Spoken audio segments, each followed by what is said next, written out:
Welcome to the Deep Dive. Today, we're tackling a question that honestly feels more urgent, but maybe also more distant than ever. Mhm.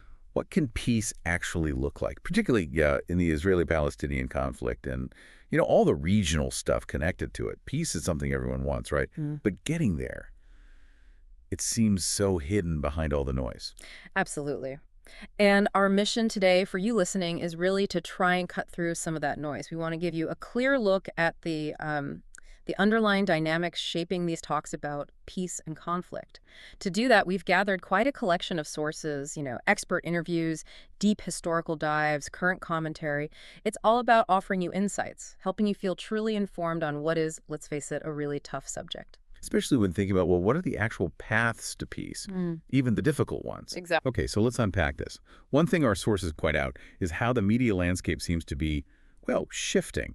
There's this observation that after what's described as maybe more than a year of gaslighting, that's the term used, implying this manipulation of perception, some big media outlets are, quote, finally naming Israeli war crimes. Yeah, and sometimes platforming Palestinian voices, which hasn't always been the case, but it raises a really important question, doesn't it? Is this like a real change of heart? A genuine look back at past reporting? Or, as some sources worry, is it just legacy media trying to catch up with a public that's already disillusioned? That's a key point. The idea that the public might already be ahead, maybe because of other news sources they're finding online or elsewhere. And this leads us straight into another major hurdle for peace that our sources discuss, the way accusations of anti-Semitism are sometimes used. The argument presented is that these accusations get weaponized to shield Israel from scrutiny. And the real irony, according to this view, is that this tactic makes fighting real anti-Semitism harder. Because it blurs the lines, It mixes legitimate criticism of state policy with actual genuine hatred towards Jewish people. And the sources give examples, like Jeremy Corbyn in the UK. He was described by some as a greatest hope for progressives. Right, and the sources argue he was attacked in the most cynical way by people who weaponized anti-Semitism accusations specifically to, quote, destroy him. And the argument goes further, suggesting this isn't just about Israel. It's a tactic used more broadly to silence people who are critical of power, anyone seen as a threat to the establishment, basically. Which then makes you ask, okay, how does this affect the Jewish community itself? Our sources mention things like the Heritage Foundation's Project Esther. It's described as a national strategy to combat anti-Semitism, but one that specifically targets pro-Palestine activists, and that includes Jewish peace groups. So the insight there is pretty stark, that this political instrumentalization of anti-Semitism actually makes Jews less safe. Exactly. By conflating Judaism and the Jewish community with the actions of the Israeli state, it creates this problematic link that doesn't help anyone, really. Okay, so moving from narratives and how they're shaped, let's look at the historical policies mentioned in the sources. These are fundamental if we're asking what peace could look like. There's the argument that Israel's policy historically has been about territorial expansion, the occupation of the West Bank and Gaza in '67, the ongoing building of illegal settlements. These are cited as prime examples. Precisely. And that leads right into the whole debate around the word apartheid. It's obviously a very charged term. Israel identifies as the only democracy in the Middle East, right? Yeah. But the counter-argument highlighted is that millions of people live under its control without the right to vote. And the sources point to specifics like 2 different legal systems in the West Bank, one for Jewish settlers, another for Palestinians. Yeah, things like water is abundant in settlements but scarce in Palestinian villages, or settler roads that Palestinians aren't allowed to use. It's this gap between the official description and the lived reality that's seen as a huge obstacle to peace. And it's not just current policy. There's also the accusation that Israel refuses to accept responsibility for the Nakba. The Nakba, meaning catastrophe in Arabic, referring to the displacement of around 750,000 Palestinians back in 1948. This unresolved history, this grievance, it's presented as a core part of the ongoing conflict. Yeah. A constant barrier. Which brings us to something really difficult, the idea of dehumanization. How does that affect the possibility of peace? Our sources talk about the abuse of Holocaust memory being used essentially to indoctrinate Israeli society, creating this feeling, this sense that any deviation will open the way for a second Holocaust. That's a powerful idea. One source uses a really striking phrase, saying it makes people addicted to it. It is stark language, and the sources claim that Israeli military structures have dehumanized the native, meaning Palestinians, by linking their villages, their national movement, with Nazism, and that this dehumanization, according to the sources, enabled actions described as the massacre of children, babies, women, and men. Wow. And then there's polling data cited in our sources that paints a really grim picture of the internal climate, which obviously makes peace harder, like nearly half of Israeli Jews support genocide in Gaza. That's what the polling cited claims. And 63% of all Israelis said no innocence exists in Gaza. It's deeply troubling data, and there's even that quote mentioned from an Israeli opposition leader reportedly saying, "Our soldiers are killing children as a hobby." It's shocking. And when you put those numbers alongside the idea of indoctrination through historical trauma, it shows a massive psychological barrier to peace, doesn't it? It absolutely does. It suggests it's not just about policy debates, but about fundamental beliefs within society, makes finding common ground incredibly difficult.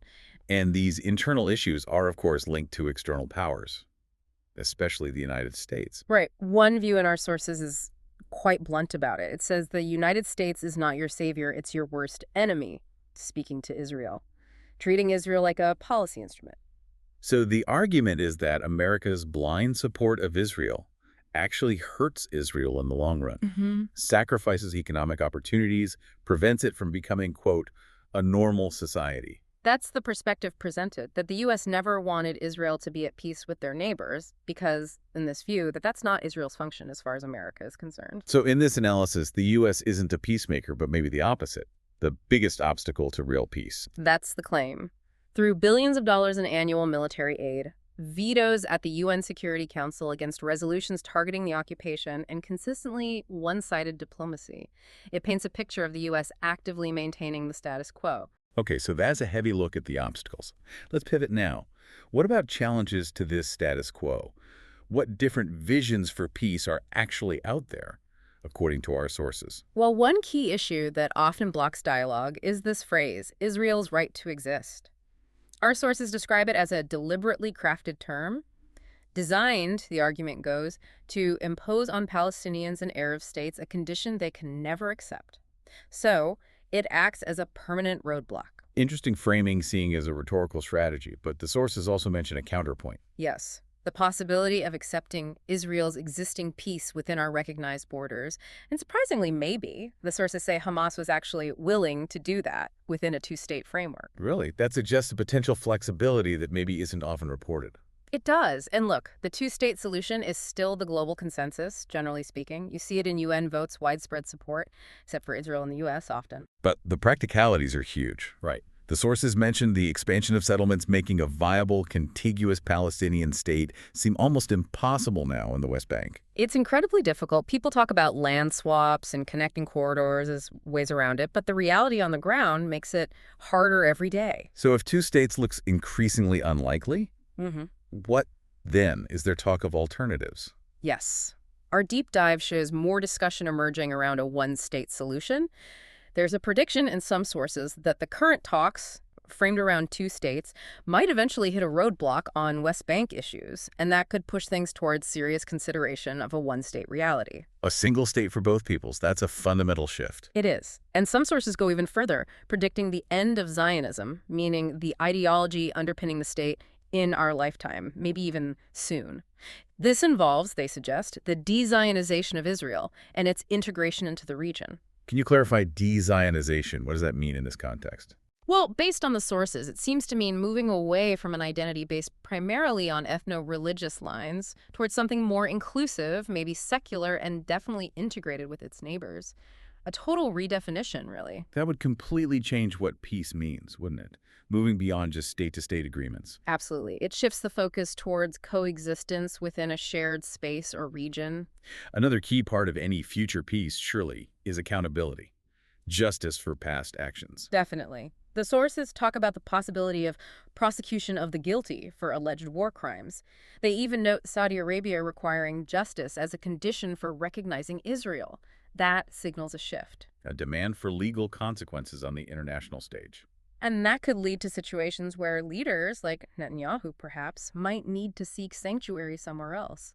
The sources mention Azerbaijan, Hungary, Argentina, maybe even the U.S. as potential places. It suggests a future where impunity might not be guaranteed. Exactly. Which could itself be a step towards a more stable peace. Now, what about changes inside Israel? Are there internal shifts happening?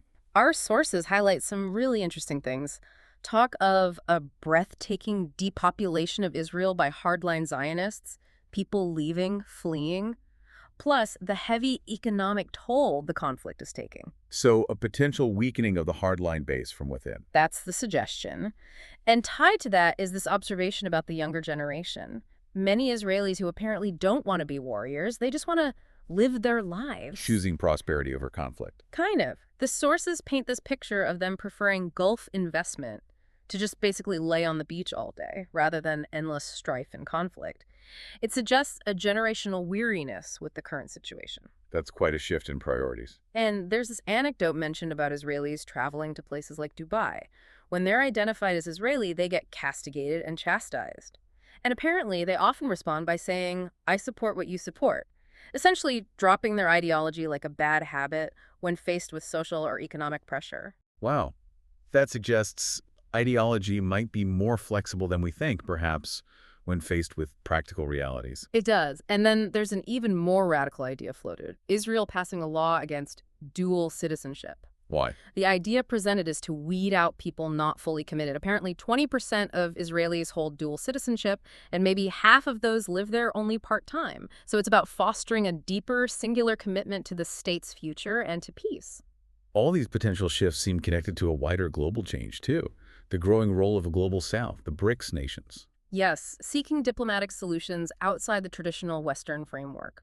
Colombia, for example, is mentioned as the first state in the world that imposed sanction on Israel. It signals new actors taking initiative. And this leads to a pretty direct message found in some sources aimed at Israelis. It's quite confrontational, really, urging them to stop being led by the nose by anti-Semites and actually make peace with the Semites, with the Arabs, with the Muslims, and get yourselves free once and for all from the United States, from Europe, and from Zionist anti-Semitic manipulation.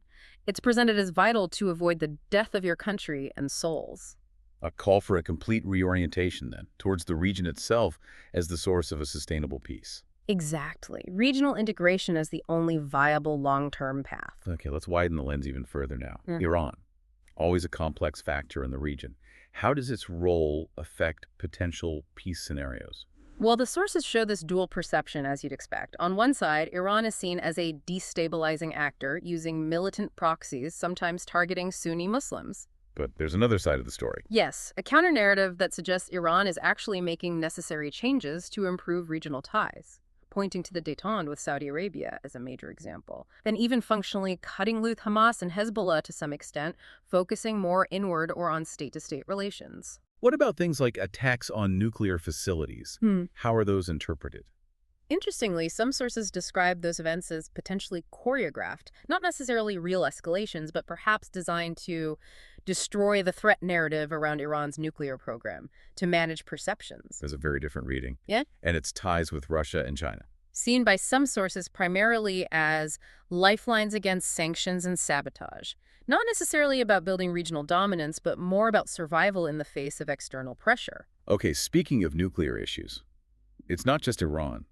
Our sources mention growing chatter about Israel potentially planning to attack Pakistan next. Yeah, viewing Pakistan as a primary target of Israel's counter-nuclear proliferation efforts. And the sources note the irony, right, that we hear about the Islamic bomb, but Americans never refer to Israel's nuke program as the Jewish bomb or India's arsenal as the Hindu bomb, a perceived double standard. A significant one. And Pakistan isn't a minor player here. It's a bona fide nuke-armed nation with estimates of 170 to 200 warheads. So the stakes are incredibly high. There's mention of Pakistan's defense minister calling for Islamic nations to create a new initiative to demonstrate unity against Israel. Right. It highlights the risk of a much wider, potentially catastrophic conflict if these nuclear tensions aren't handled very carefully, making the search for peace even more critical.